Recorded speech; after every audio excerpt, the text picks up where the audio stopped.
Guys, I was really, really proud of our team tonight from this standpoint. That's a really good baseball team, as all of you know, right? That's why a lot of you are here. For them to score a big inning in the first inning, our team did not flinch. I complimented them. There was no panic whatsoever. That's a really good team, coached by some really good coaches, and our team did not panic. And it started with Sean. I thought he went ground ball, ground ball, ground ball, got his double play to end the inning, and he just kept going. He was not faced one bit, and that just goes to show you the maturity of him.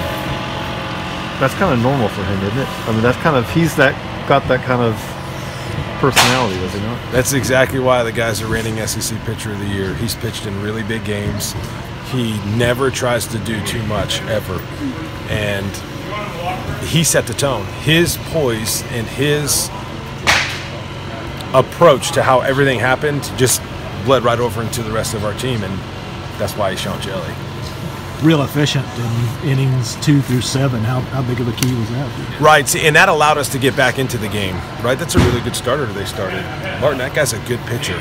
And that just allowed us to just keep chipping away and chipping away and chipping away and chipping away. And the one thing I know about Sean, he has been down before. The second our team comes back and ties it up or whatever, he takes his game to even another level, and he did that again tonight. How about Cottom, continuing to rake for you here? I mean, it's a pretty big game for him using both sides of the field. He is a guy that, if this is even possible, he might be the guy that hits too much. He takes 5 million swings, right? But, man, he cares as much as anybody on our team, and I thought that home run really lifted our team. To be down 3-0 with 2 outs, to get a home run, and, for him to knock in 4 runs, he had good at-bats all night long, and he just continues to impress. He'll catch tomorrow. He'll be behind the plate. He's switched to a whole new position at first base, and it hasn't affected him one bit offensively, so really proud of him. Your offense is getting some really good plate appearances right now. A lot less strikeouts, a lot more walks. Can you talk about how that has changed over the last couple of weeks? Yeah, so we got a bunch of guys that weren't everyday players a year ago. And early on, especially in the season, they try to do too much. It was all about the hit, and we had to explain to them that, hey, look, you're only as good as the pitch you swing at. And I thought tonight was another really good example of us managing the strike zone. When we do that offensively, that puts a lot of pressure on our opponents. And we laid off the marginal pitches, and, man, they threw some really good pitches and some really good pitchers, and our ability to command the strike zone definitely helped. I also want to talk about Luke Becker's base running play. That was crucial. As you can see, this team is never out of the game. I don't care what the score is. That's a really good baseball team. So for our offense to keep going and not give in, and you know what, with 2 outs to score from second base, that was crucial, because you can see it took about every single run. They're a swing away from tying the game there in the 9th. That was a huge base running play for us.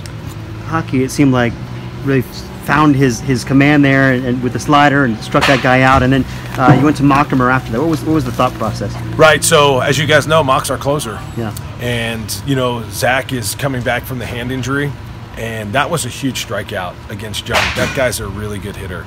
So once we got the punch out there, we just felt like it was time to go to Mock, because we didn't want them to tie the game or keep going. So we just felt like that was the right call there.